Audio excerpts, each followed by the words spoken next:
The question is how to teach about run-on sentences and address them in a student's writing, and also teaching on sentence fragments. I think it's really important to have a sense of what your child's underlying syntax skills are. We call it syntax when it's in our oral language system. We call it grammar when we're teaching on it in writing. But every language has its own syntax, this order of the way we express our words. And do describer words come before? Do they come after?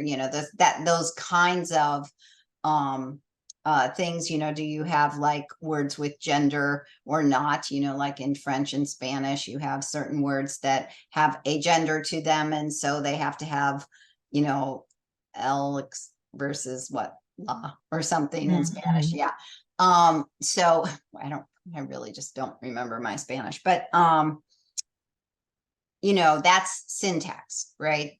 So one thing you want to know is whether you have a good sense of your child's syntax skills in their oral language system. A child who has strong syntax skills will have an easier time, even if they may struggle with writing or dyslexia or dysgraphia. They will have an easier time understanding when a sentence is a fragment and when it is not. Okay. If a child has difficulty with syntax in their oral language system, then your writing is actually going to be helping their oral language system instead of the other way around. Does that make sense? So if you're strong, your oral language system is helping your writing. If you're weak in syntax, then your writing is what's going to ultimately help your oral skills. And that's important to know. Where are your goals? Where are the strengths? What are the weaknesses? When I work on grammar in writing, where am I going with that? Okay. So I work with kids who have dyslexia, who have developmental language disabilities, or have both. And I work on grammar with all of them.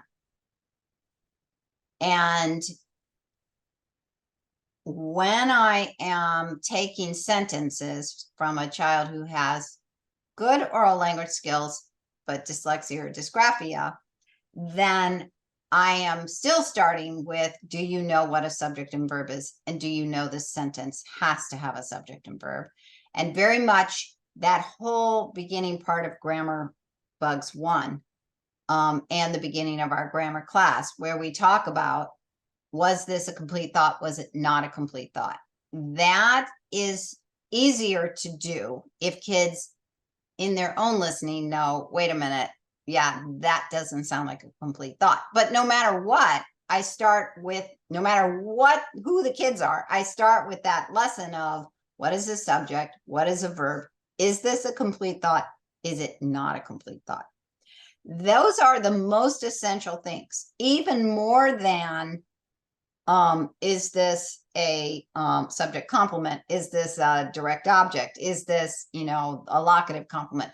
The most important essential things is, was there a subject and was there a verb?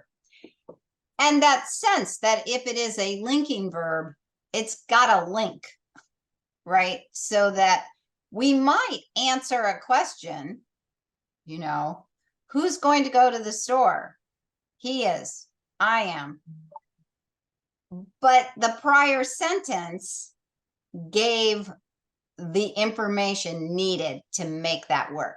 If that sentence is on its own, it didn't work. Right. And so you're also bringing in a sense of audience. Our audience doesn't know everything that's in our head. And we have to make sure in our writing that everything that's in our head, the audience knows too. And so to add a third issue in the mix, if you have a child, say, who has a social language weakness, like you might see with a child with autism, then they are not going to have a good sense of listener's perspective. And, you know, these are the things that we need to work on. So I would not try to solve everything in a paper. I wouldn't try to solve everything in a paragraph. I might begin by, in this sentence, where's your subject, where's your verb? Just marking subjects and verbs as you go along can help kids see we're either missing a subject or we're missing a verb. And that's really, really important. Even if they don't quite yet know a dependent clause versus an independent clause, I just say, this is a clause. This is called a clause. We need a subject and verb here. Where's your subject? Where's your verb? Where's your subject? Where's your verb? And if you've taken the grammar class or some of our instruction, you might know that we often will kind of circle those subordinated conjunctions and or coordinating conjunctions. And we'll do that for kids. So like, look before the circled word, look after the circled word. That's the way I work on that. And that alone can help you know, is this a fragment? Some fragments are acceptable, but kids have to know whether it's acceptable or not. Okay, using my word impossible, it's just going to be the one that keeps coming to mind. They could be reading a book and a character suddenly says, impossible. Well, that doesn't have a subject or verb, but that is an acceptable fragment in that context. Fragments only work in context. And so I will initially work for no fragments, and then I will work to help students see when they can have them. It can be empowering to them if you say, though, you know what, that is a fragment, but this time it worked, and here's why. And then point out the context. It's really hard to separate grammar from meaning, which is what we mean about being functional, which also means you can't separate it from the context. You could have perfectly grammatical sentences that only use pronouns and you never know who the heck you're talking about. You could have perfectly grammatical sentences that never include a topic sentence, so you're just dropped in the middle of this discussion. And those are still problems. So it's not just grammar. There's that sense of reader's perspective. And one of the best ways you work on reader's perspective is by getting some readers around. You know, it's really helpful when kids do share their work. Linda, I know you had set up a group for your teens where they were sharing work with others, you know. I know there's a lot of weird stuff that goes on in some of the fan fiction sites, but that's a place where kids are sharing work. It's one of the reasons why I think when kids are writing more, it's valuable to take, say, a Brave Writer class where they see themselves and they're sharing with peers and they're reading peers' work. It helps them see, especially if you are a part of it, like, look at that child's writing, what was missing there? You know, did you feel like you understood everything? Were some things missed? What questions do you want to ask? So when your teacher is asking you questions or I'm asking you questions, it's that same feeling, right? It's hard to be edited. Sometimes, you know, I felt this way. I'm like, why don't you get that? What about this don't you get? That might be your problem, not my problem, right? As the writer. And you learn over time. If anyone is asking you questions, there's a problem. Something's missing for someone, right? And that's part of what's going on. Did you want to add anything to that, Linda? The other part of that question was the flip side, the run-on sentence side. How do we work on that? Like, I had a child who could write page after page after page without a single punctuation mark in there. So did I. And I see kids like that. They're actually harder in many ways. It's almost easier to get a child to add on the grammar than it is when they're so verbose and you're trying to get them to feel it. So one of the, I have a couple things here. One is I sometimes try to start with dialogue. Like I'll try to get them to do some writing where people are talking back and forth to each other. And then I type it up and we just start working on the idea that dialogue, you always switch the speaker. And that actually just suddenly can add paragraphing to a whole bunch of writing. And it can be a place where they get a better sense of where a sentence is because they've gone from speaker to speaker to speaker to speaker. And that has helped them. So I start out, who's talking? Okay, every time someone's talking, I'm sitting in front of them with the computer. I've typed it all in the computer, or maybe your child now types themselves. And I have to turn off all the grammar, spell checker, everything, because it'll give them too many cues of what's going on. And we just say, okay, who's talking now? Hit a return and indent. I actually make them indent too.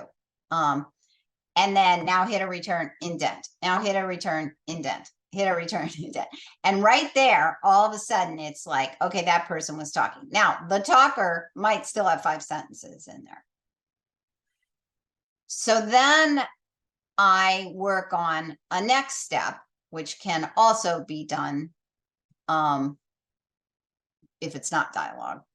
The next step is I have them read to me and I say, you just paused there and you really needed a breath.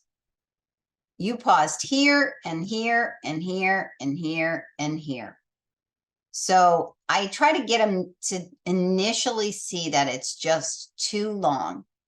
Breaks need to be taken. Like I want them to buy into the reality of that. And then we begin to talk about where would those breaks be taken. And then we're back to subject, verb. Is it a whole thought? Is it half a thought? We're back to that whole thing. And you have to give lots of support around that. Like, what's your goal? If my goal is I want them to understand a period needs to be here, then I'm going to be giving them a lot of information of, yep, there it is. That conjunction, this is a dependent clause. This is your independent clause. Like I'm giving them that. We're figuring it out together, but I'm giving them a lot because I want them working on where does that period need to be. And then I might just say, oh, yes, and remember, that means a comma needs to go here. Now, do I want to work on them getting that comma too? Yes, of course I do. But right now, we're working on where the heck do you put a period? Right. The comment you made about reading it out loud, literally just said that to one of my teenagers this week. Did you read it out loud? And he said no. And his sister was like, you've got to read it out loud. Like you have to read it to yourself. Always. Your number one editing tool, right? Yeah. It's reading out loud. Yeah. And sometimes I just have kids mark where they paused. So just stick a comma in everywhere you pause. Now we're going to go back and say, did you pause because you needed a comma or just because you ran out of air?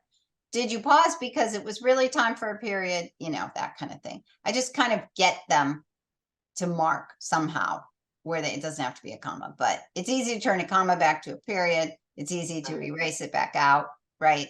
But where were you pausing? And then you have kids who don't pause appropriately. When they read a book written by someone else with punctuation. They read through the end of one sentence into another sentence without a pause. You got to work on that phrasing. We're back to the prosody conversation, the phrasing and prosody. You're not going to comprehend text if you do not break it into manageable working memory chunks. And that involves phrasing, and that involves pausing briefly at a comma and having more of a full stop at a period. That is what our brains need to do. And when people talk, I'm doing it right now. That's what we do when we talk. And it helps you process what I'm saying. And if you've ever listened to someone who's very monologue straight through, doesn't seem to ever stop, just keeps going, takes breaths at weird places, and it doesn't actually seem to fit, and they just go on it. Yeah, I mean, you just can't even process that after a while. It's very hard. Our brains capture information. A baby has a string of talking that they listen to, and they start listening to sounds and babbling. They're pulling that from us talking, strings of conversation. They pull out a first word. Yes, we do our parent talk or guardian talk where we're using one word sentences, but also we're speaking in whole sentences, and they're learning to pull out sections. We do it in music. Why is music in measures? It's reflecting what our brain needs and wants and creates. And so if kids aren't doing that, that's a problem. And we got to work on it in reading so that they can hear it and know it's there in writing. There's a lot of overlap between comprehension and grammar. There's a lot of overlap between comprehension and prosody, a lot of overlap between grammar and phrasing, right? So these things are very entwined, very entwined. And kids can have weakness or strengths in any of these little pieces. You know, the one who has a lot of run-ons may have no real difficulty expressing ideas or getting them on paper or even speaking with expression. Right? So that's not the problem. Those are the strengths. Those are what we want to pull from and use to help her see where the problem is. Right? Yeah. Someone who's very monotone probably needs to work on having more prosody, more phrasing in their reading, so that when we bring it to their writing, or when they're reading their writing, they've now practiced that. They have a sense of where those stops need to be, right? But those kids usually aren't the ones who are writing profusely run-ons either. Yeah, you have different kinds of. They might be more likely to write the fragments that didn't quite have enough information, or too many pronouns and you never know who they're talking about. Or too many very basic independent clauses. Yes. That we then have to work on, some yeah. sentence, complex sentence work and that kind of thing. Yeah. Right. We do know, like I said, the research is really supporting all this prosody work. The research is supporting practicing more complex sentences, and then staying very functional. What's your subject? What's your verb? Is it a whole thought? Is it half thought? All those things that we talk about, they came from decades of work and what I saw worked with kids. And then, it's always lovely if after you've been doing things, the research says, oh, and by the way, that was true. Thank goodness,